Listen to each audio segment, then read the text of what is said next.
Good morning, evening, afternoon. I am Tatocat. Welcome to my channel. Today we are playing Echoes, a Lucid9 Fangame. Previously, we started heading off to the location that Kosuke sent Rui, and well, it seems like things are going to go down. They're not so great. We didn't get shot in the face, which is nice, but we might have to shoot someone in the face, which is less nice. And that is pretty much where we left off. So let's continue. If thinking about things everyone ignores, risking my sanity for the sake of others, and enforcing the occasional contract makes me a heartless bitch, I guess that is what I am. I got 3 years of experience to prove it. 3 years under the pretense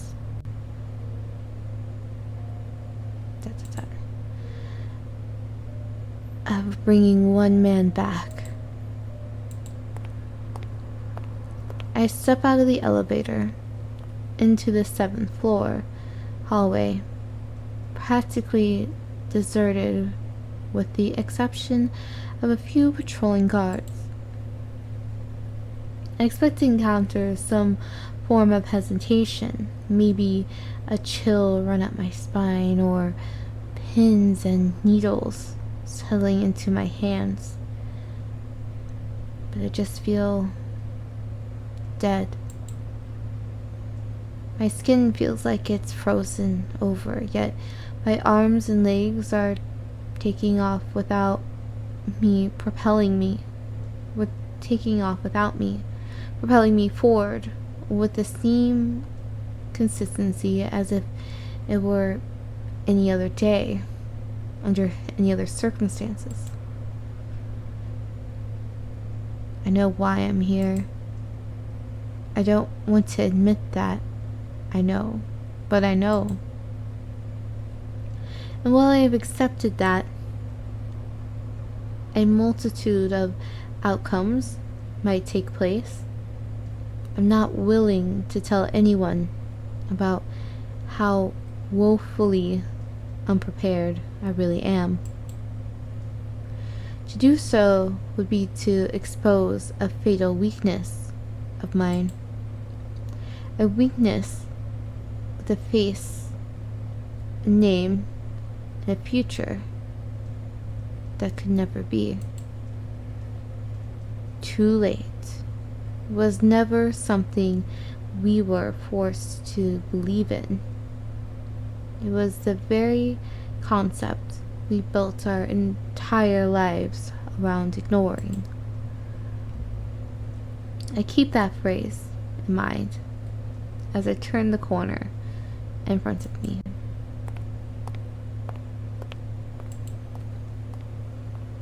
From the moment we were born, it was too late to dream. Pain was all that was left for us. Understand your concern, but all this situation warrants is an increase in the frequency of our sanitation protocols. Sanitation protocols? Sounds like you're killing protocols for sure. And continue onward down the hall, passing 2 more guards at a narrow distance. Fortunately for me, they don't appear to be as startled as I am. Doing what I can to not get too distracted, I fix my eyes onto opaque glass doors at the end of the hall. Currently passing through their confines are 2 figures in suits, marked with name tags and cufflinks emblazoned with Way Forward's insignia.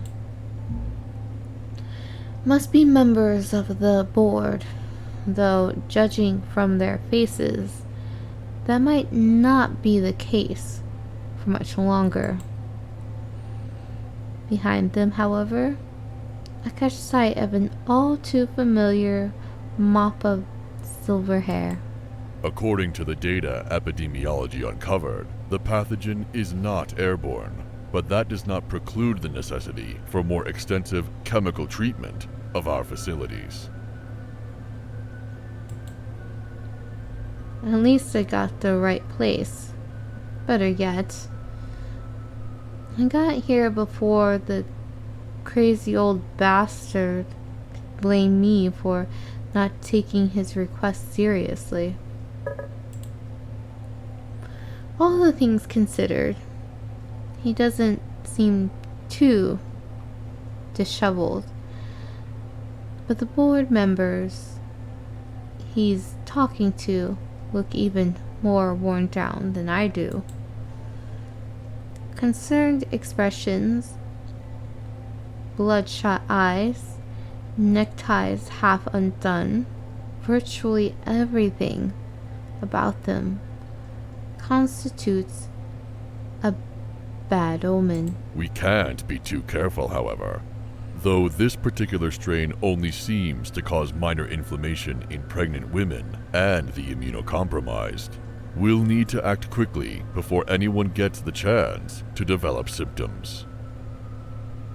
You're certain it won't mutate? Famous last words. It always mutates. As long as all of us ensure that the cleaning staff perform their hourly decontaminations in each of our respective departments, mutation shouldn't be a problem. I promise you, the situation is under control. All you need to do is comply with the revised procedures. Okay, I feel like this is all a lie. Or he really thinks this, because everyone knows anytime a virus is mentioned in a game or a story, they're like, it's never going to mutate. Without fail, it will mutate, no matter what.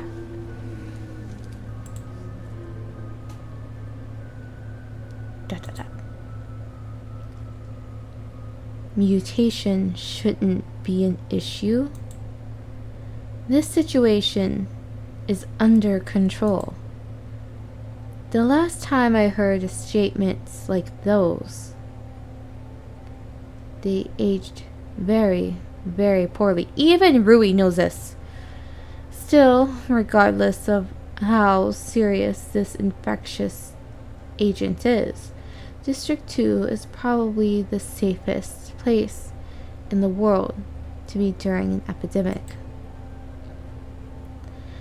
And that's assuming one even breaks out. As much as you or I would be able to withstand the effects of such a pathogen, the safety of our patients comes first. That's the way it's always. Exclamation mark!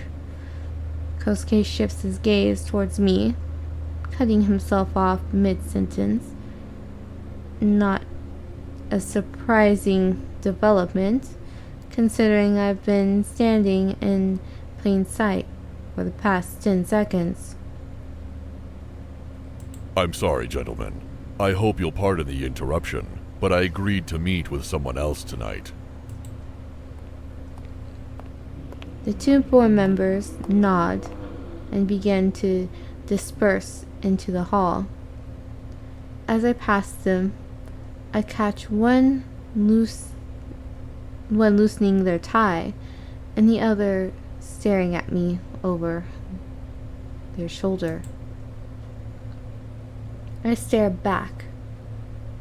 The board member looks away. That should convince him I'm not a high-class escort. Oh no. Hell, as if I'd ever be a high-class anything in this lifetime. Safety of our patients comes first, huh? Sure hope they're too lazy to read the fine print.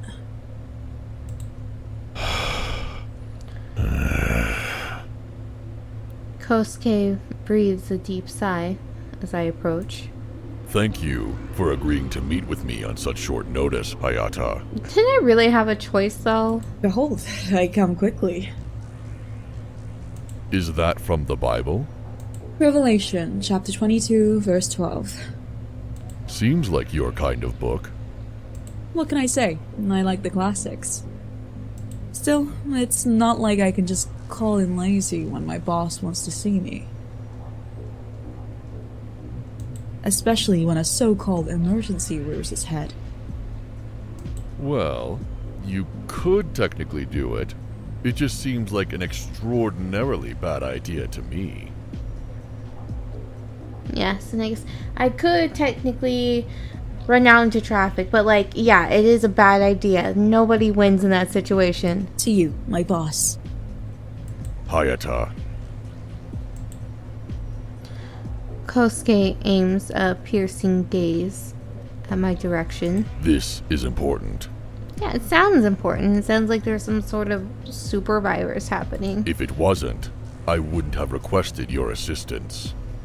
Do you honestly believe I'd go out of my way to pay you overtime for something I could handle myself? Under most circumstances, the answer to that question would just be a hard no. However, there's only one job I'd ever be expressively sought out for.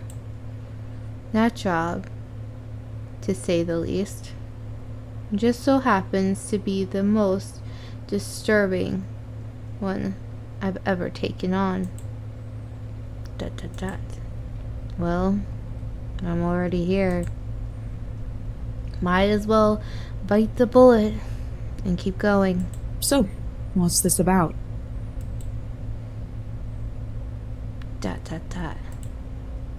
So important, Kosuke, just tell us. I wait several seconds for a response, but receive only a cold stare from glazed over eyes. Well, that's useful, Kosuke. Thanks. Ironically, the look I get seems to speak to me more than words ever could. Likely because both of us already know what it means. Who knows? Maybe I've listened to too many people. Maybe I've heard too many stories and watched too many people cry while telling them. Maybe that's why every sentence seems like a hollow gesture to me. But silence.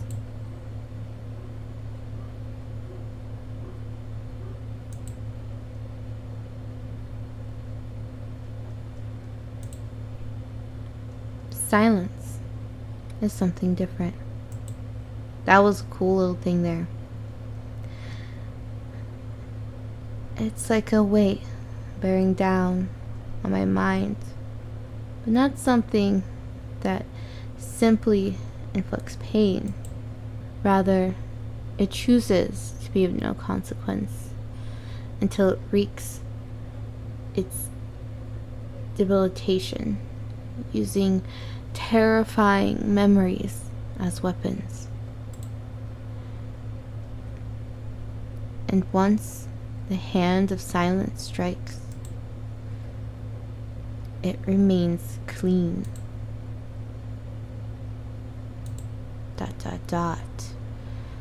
For something so inanimate, there's a certain amount of genius in it. Or rather, there's a certain amount of genius that we can project onto it. To weaponize someone's mind against themselves without being culpable is a feat not even the greatest torturer could accomplish in their lifetimes. Torturer could accomplish in their lifetimes. But within the disturbed, silence accomplishes this effortlessly. After all, something that decays from within will always be blamed for destroying itself. That's why silence hasn't lost its meaning yet. I doubt it ever will.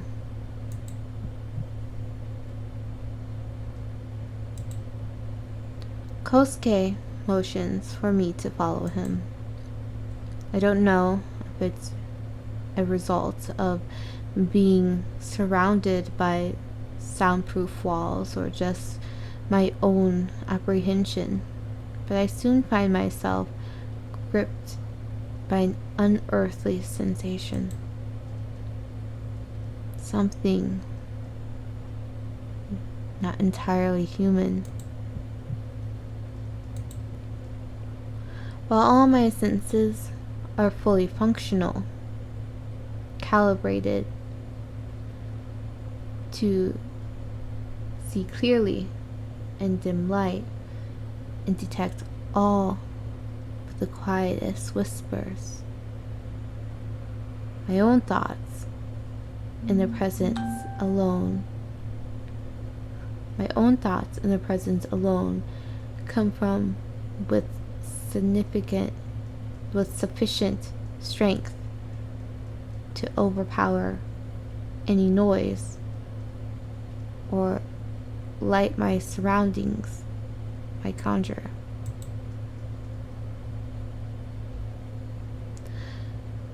The tone artificially enhanced muscles, my limbs, built upon in cold, calculating efficiency through routine surgeries and chemical injections, seem to move me along my course with no effort, responding automatically to my intentions rather than as a consequence of direct exertion. It feels as if I'm watching a first-person recording of life through my own eyes, allowing me to simply observe myself from behind a screen of flesh and nerves. It's kind of like a virtual reality experience with skin. I attempt to regain some measure of control, but only quickens the streams of pure, abstract memory pouring into my mind.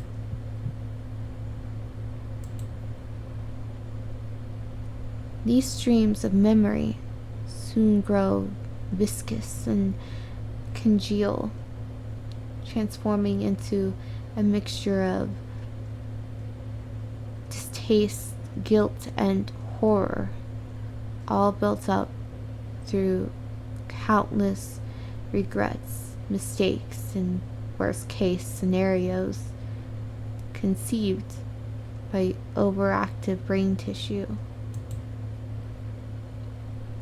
I accept them as they assail me, permeating their existence, but I don't attempt to reflect on them, nor do I fight to reclaim myself from this strange, confined state. Thus the streams continue to pour. Drowning.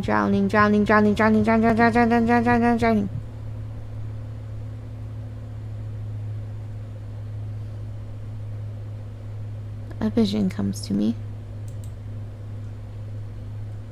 More specifically, a vision of an airtight chamber filled with rising water. Somehow this chamber has turned me into an apparition, staring helplessly at the wall through a through spectral eyes. My body exists on the other side, but I do not. Cold and lifeless, the rest of me sinks deeper as he rises, gasping in vain as the air above him grows thin. I can almost see his face and hear his voice, but the sensations hover beyond the reach of recollection.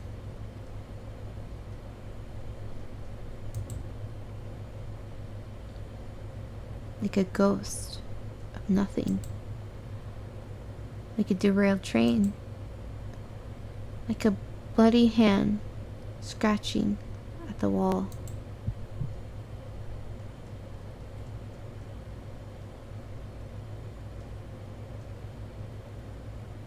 Oh, do I have to click now? It's gonna go on its own? Okay. And then the scratching stops.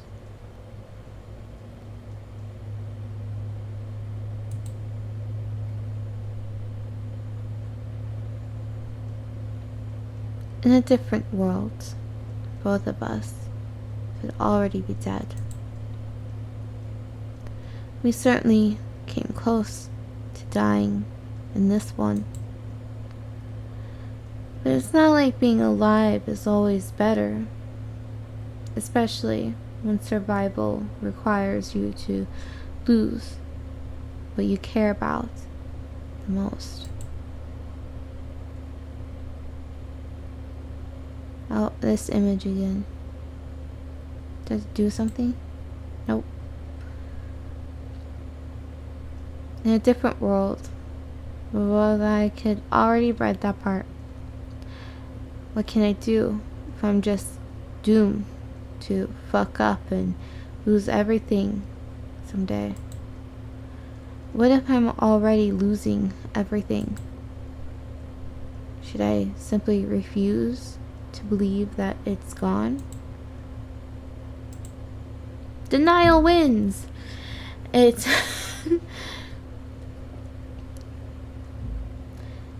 It's at this moment that another quote comes to my mind. Fear is the mind killer. Fear is a little death that brings total obliteration. I will face my fear. I will permit it to pass over me and through me. And when it has gone past, I will turn the inner eye to see its path. Where the fear has gone, there will be nothing.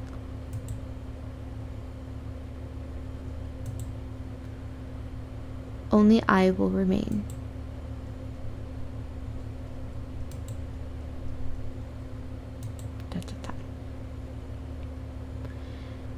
It's a noble sentiment, maybe even one that could inspire a person to do great things, provided they didn't read too much into it.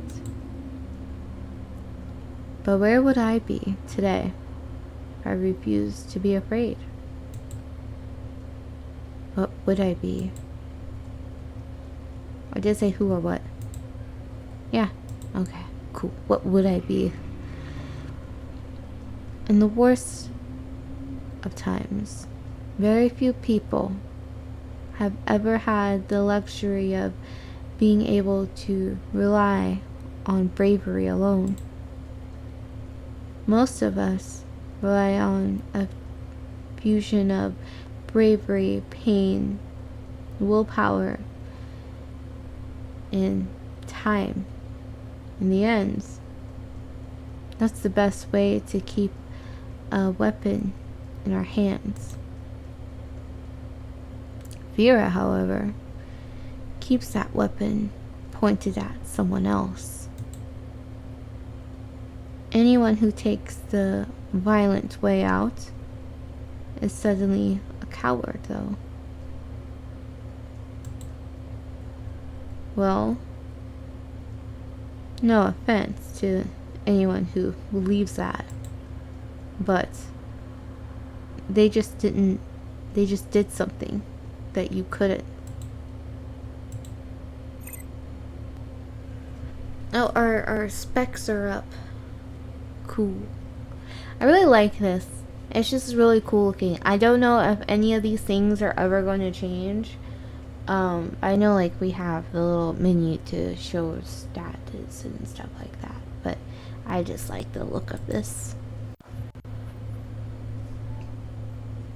Beyond the 2 double doors is a checkpoint, much like the first, complete with full body security scanners, as well as a couple of guards armed to the teeth.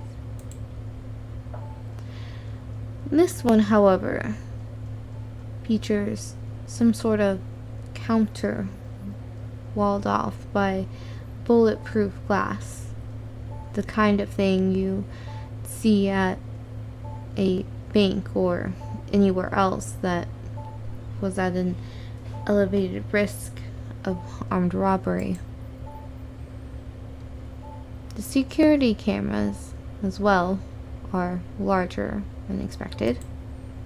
Hell, I can almost see my own reflection in them. Hayata. And what's up, Kosuke? I was just looking at your cameras. I turned my head towards Kosuke, trying my best to appear as attentive as possible.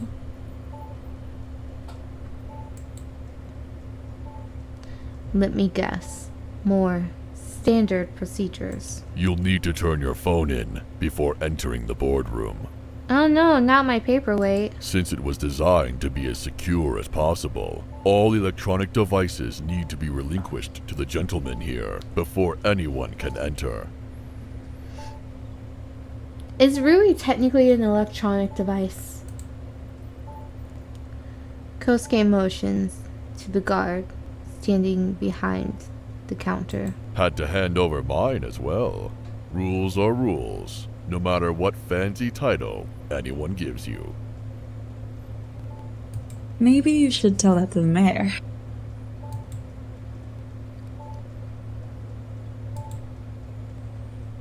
Upon hearing my remark, Kosuke smiles widely. What makes you think I haven't?